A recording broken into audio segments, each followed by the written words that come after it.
olha, é lei aqui no Brasil, eu vou ler a lei exatamente como ela se constrói. Olha só, lei, né, 0639, né, lei número 10.639, de 9 de janeiro de 2003, só em 2003 que nós tivemos essa, né, ressalva legal, altera a Lei 9.394, de 20 de dezembro de 1996, que estabelece as diretrizes e bases da educação nacional para incluir no currículo oficial da rede de ensino e obrigatoriedade da temática História e Cultura Afro-Brasileira. Olha só, Felipe, tá? Todo o protagonismo do povo preto na história, nas artes, na literatura, na representatividade política, tá? É apagado, é silenciado, é tirado de circulação, porque a história é contada geralmente por um grupo de elitização, né? De um registro que literalmente é feito por uma elite, né? Minha pergunta é, né? Nós temos que ter uma lei para dizer que a gente tem que estudar sobre a nossa própria história, sobre os nossos antepassados, né? A literatura, por exemplo, a literatura africana é pouco trabalhada dentro das escolas, tá? E tem todo um tabu por causa da intolerância religiosa, da supremacia, né, que a gente tem cristã, que não é nenhum problema você ser de uma religião e poder estudar outras matrizes religiosas ou a não religião. Essa intolerância religiosa, já inclusive foi tema de Enem, que a gente vai falar um pouquinho lá na frente, é um silenciamento? Bom, professora, a violência física, ela não basta para o racismo, ela não é suficiente para explicar o racismo estrutural no Brasil.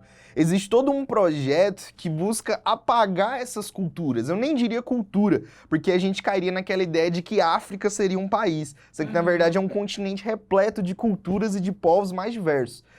Diversidade. Exatamente. A partir do momento que a violência física não basta para o racismo, você tem esse apagamento cultural proposital e deliberado que acontece. Você apaga a história desse povo, então você reduz a participação do povo negro na história brasileira a episódios muito pontuais, Zumbi dos Palmares, Revolta dos Malês, esses recortes bem pontuais em função de uma história brasileira que é narrada e vivida por um povo completamente branco.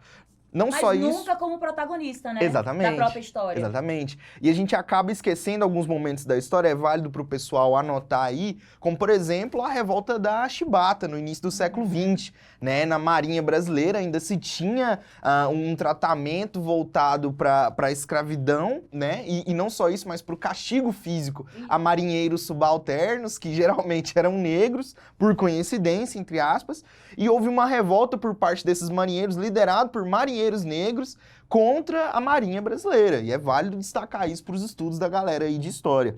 Então, esse apagamento cultural, identitário, é tudo para um projeto de forçar e fazer com que o próprio negro não se enxergue como um negro, não se enxergue como parte de um povo. Não tem identidade racial. Exatamente, que ele não se sinta como negro. É isso que a Djanila fala, né? Exatamente. É isso que ela fala.